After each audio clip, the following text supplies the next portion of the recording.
Jeunesse, UNEF, Voie lycéenne et Interasso Avignon, Fage du Vaucluse.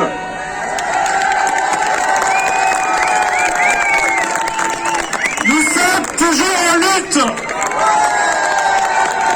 Et cela malgré les volontés du président et du gouvernement qui essaient d'enterrer le débat des retraites, toujours ouvert dans notre pays.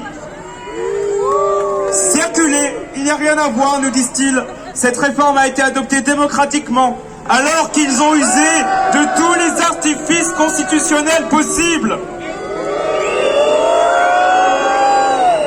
Maintenant, ils attendent l'essoufflement et attisent le pourrissement du mouvement social.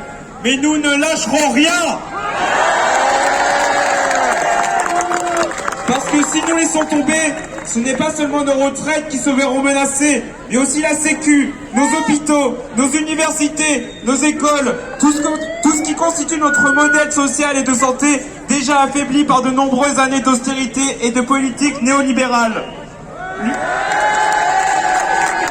L'urgence est là, dans la défense de nos acquis, en particulier pour la jeunesse à qui on veut faire croire qu'elle n'aura pas de retraite et plus largement de protection sociale.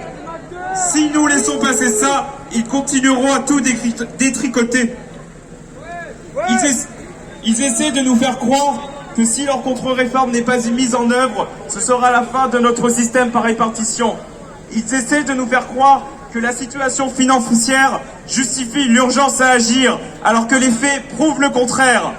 Mais comment croire en leur priorité, comme une bourse échelon max pour un étudiant et 2 fois en dessous du seuil de pauvreté?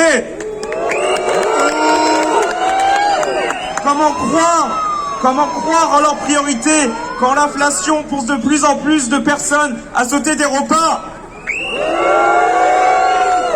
Comment croire en leur légitimité quand la seule réponse aux manifestations des travailleurs et travailleuses qui expriment leur colère, c'est l'usage du 49.3, le cynisme du président de la République, la répression et la violence? Comme on pouvait le craindre, la rencontre d'hier avec la première ministre a tourné court. En effet, à la demande de l'intersyndicale d'une issue démocratique à la crise sociale en retirant sa réforme, cette dernière a répondu qu'elle souhaitait maintenir un texte refusé par la quasi-totalité de la population. Une décision grave qui ne peut qu'envenimer une situation sociale déjà tendue et qui appelle à rester toujours plus nombreuses et nombreux mobilisés et déterminés.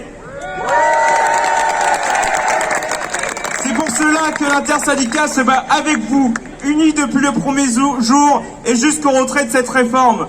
Ils ont paralysé notre démocratie, nous allons paralyser l'économie.